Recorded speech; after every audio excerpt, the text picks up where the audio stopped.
बिहार में तीसरे चरण में 5 लोकसभा सीटों पर वोट डाले जाएंगे। तीसरे चरण में एनडीए और महागठबंधन की प्रतिष्ठा दांव पर है। 2014 के लोकसभा चुनाव में इस चरण की 5 सीटों में से 3 पर महागठबंधन के उम्मीदवार जीते थे। इस बार दोनों गठबंधन ने जीत के लिए एक-एक सीट पर पूरा जोर लगाया। बिहार में तीसरे चरण का रण।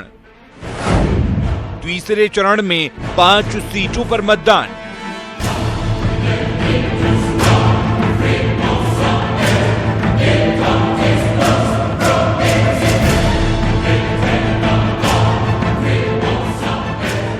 बिहार की एक-एक सीट पर कांटे का मुकाबला है।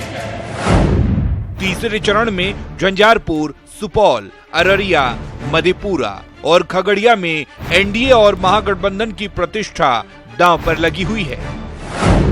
इस बार इन सभी 5 सीटों पर 82 उम्मीदवार मैदान में हैं। इन उम्मीदवारों की किस्मत का फैसला 89,09,263 मतदाता करेंगे, जिसमें 46,55,306 पुरुष और 42,44,284 महिलाएं शामिल हैं। 89,09,263 मतदाता है। इसमें से 46,55,000 पुरुष मतदाता है, 42,44,000 महिला मतदाता है और 225 थर्ड जेंडर के मतदाता है।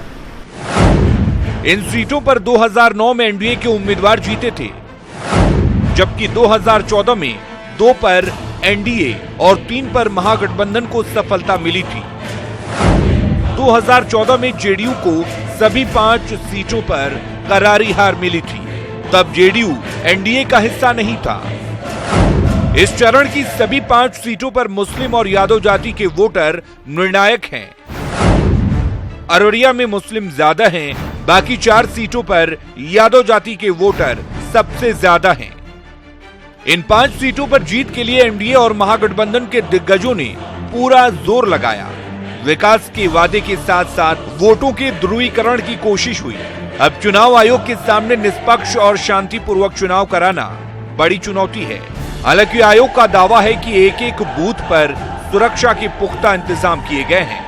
पर्याप्त मात्रा में पुलिस बल और केंद्रीय अर्धसैनिक बल लगाए गए हैं।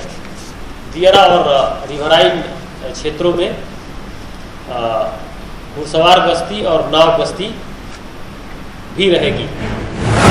2014 के लोकसभा चुनाव में इन 5 लोकसभा सीटों पर 60.19% औसत मतदान हुआ था। इस बार चुनाव आयोग ने मतदान प्रतिशत बढ़े, इसकी पूरी कोशिश की है। न्यूज़ 18 नेटवर्क मतदाताओं से अपील करता है कि वो अपने मताधिकार का इस्तेमाल जरूर करें। ब्रिजम पांडे, न्यूज़ 18 पटना।